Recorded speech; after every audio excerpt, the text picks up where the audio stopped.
Hi friends, very good morning. So இப்போ நம்மளோட life க்ரோத்துக்கு கண்டிப்பாக வந்து நீங்கள் வந்து ஒரு டெஸ்டினேஷன் வந்து ஃபிக்ஸ் பண்ணணும். ஃபார் எக்ஸாம்பிள் வந்துட்டு எந்த மாதிரி ஒரு டூல் நம்ம பயன்படுத்துகிறப்போ வந்து நிறைய ஆப்பர்ச்சுனிட்டிஸ் இருக்குது சரிங்களா. இப்போது இன்கம் தான் நம்மளுக்கு வந்து ஒரு பெரிய ஒரு போராட்டமாக இருக்குது. ஏன்னா அதுக்கு தானே பெரும்பாலும் வேலைக்கு போகிறோம், கரெக்டுங்களா? யாருமே போர் அடிக்குதுன்னு சொல்லி போகிறது கிடையாது. அப்போது அதுக்கு வந்து நிறைய ஆப்பர்ச்சுனிட்டிஸ் இருக்குது. பட் எதனால் நம்மளால் பயன்படுத்த முடியல, என்ன ஏதுன்னு கூட சில பேர்த்துனால வந்து தெரிஞ்சுக்க விருப்பம் இல்லை அப்படின்னா, முக்கியமான காரணம் வந்து நமக்குன்னு ஒரு கோல் செட்டிங் இல்லை. ஃபார் எக்ஸாம்பிள், நாளைக்கு காலையில் 7 மணிக்கு நான் சென்னையில் இருக்கணும் அப்படின்னா, நான் எதில் பிரயாணம் பண்ணணும், எந்த டூல், அதாவது காரா, பஸ்ஸா, இல்லை லாரியா, இல்லை ட்ரெயினா, இல்லை ஃப்ளைட் பிடிச்சி போகலாமா அப்படின்னு அப்போ தான் என்னோடய இலக்கை நான் வந்து ஃபிக்ஸ் பண்ண முடியும், கரெக்டுங்களா?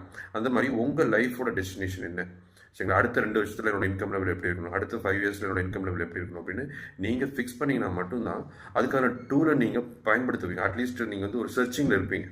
எனக்கான வாய்ப்பு கிடைக்காதா, எனக்கான வாய்ப்பு என்ன, ஏதாவது எனக்கு வேணுமே அப்படின்னு சொல்லிட்டு நீங்கள் சர்ச்சில் இருப்பீங்க. அப்போது கண்ணில் ஏதாவது படும்போது உங்களுக்கு வந்து அதை கரெக்டு கிராப் பண்ணணும்னு தோணும், இல்லைன்னா அது அட்லீஸ்ட் என்னன்னு தெரிஞ்சுக்கலான்னு தோணும்.